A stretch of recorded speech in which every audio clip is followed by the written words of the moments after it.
Hey guys, and welcome back to the Bitchin' Kitchen.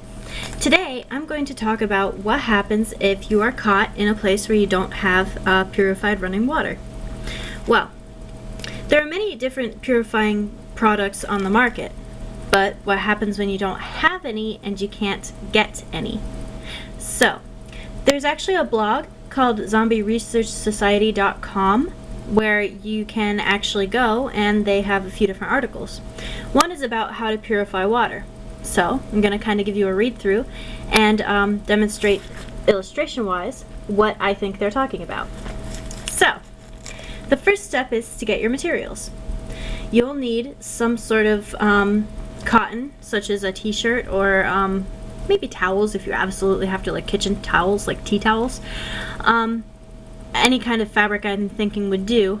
Best yet, if you actually had coffee filters, you could probably put a layer of coffee filters down. They're like 100 per pack, so if you find one pack, you're pretty well set. Then you're going to need a 5-gallon bucket, sand, gravel, and charcoal. Crushed charcoal, not like powdered.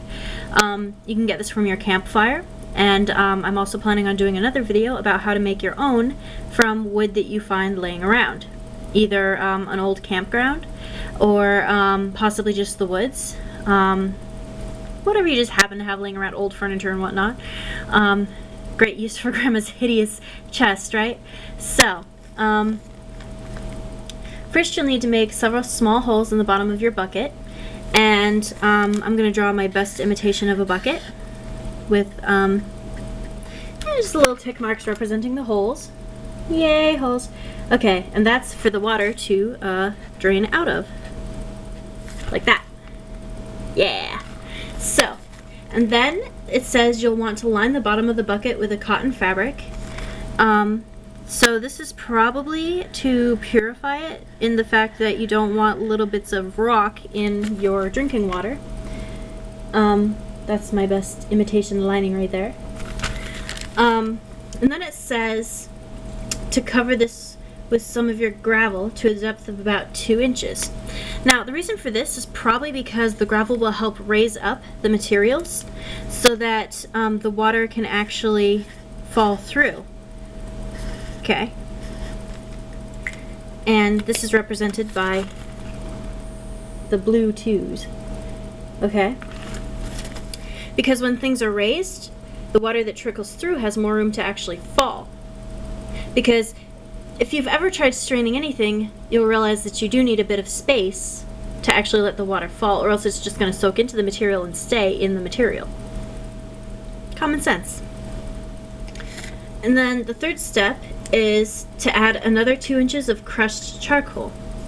They specify crushed and not powdered, again, because you don't want the charcoal to actually filter into your drinking water. You want it to go through the charcoal. This is represented by the green layer. Okay, so then you have a layer of charcoal. And then it says you want to cover this with another layer of cotton and add 2 inches of sand. The reason you'll want to add another layer of cotton is for extra filtration and to help keep everything in place so that the sand doesn't shift down into the charcoal, and then because sand is very shifty, so to speak. It will literally go through the layers where it's not supposed to. So, you add another cotton layer, and then you add another layer of sand. Like that. Okay. Then after you're done adding that layer, you'll want to do it all again. Okay. This right here, this setup should add up to about 6 inches. So if you do all of that again, it'll add up to approximately 1 foot. Now, it says mount the bucket off the ground, allowing you to pour water in the top and collect it as it comes through the holes and the bottom. Well, that's all well and good, but he doesn't say how to do that. My theory is if you get some sort of chair with a fabric bottom, or even like one of those metal chairs, you know, the ones with the cloth top. Grandma probably has some in her attic or whatever. You can get one of those and then take the cushion off and you're left with a frame. or like those plastic school chairs that have the plastic molded seat and then the iron legs. But basically, you will want something with legs and a top, but only the rim. And you'll want to mount the bucket on the rim and then have another bucket underneath collecting the water that drips out. So technically you need 2 buckets. One for filtration and then one for catching. Okay? Now, the one for catching doesn't need to be as big as the one for filtration, although you won't want to let the water overflow since you don't have enough water to really waste it, if that makes sense. So, here's my illustration of that. If you don't have a chair to mount the filtration bucket, you could also potentially have a very tight screwing lid with a handle and then string up the whole entire thing on very sturdy rope, or maybe like a sawhorse. Rope tied between 2 trees, a sawhorse mounted on even ground. Make sure it doesn't swing too much. If you have a little hole in the lid with like a funnel, you can pour the water in, and that'll help to keep it up so that the water can drain down into your waiting collection bucket. And then this tutorial says, finally, before drinking any filtered water, bring it to a rolling boil for at least 5 minutes. That's a good tip. But if you can't boil it, some good alternatives are to add a little bit of vinegar.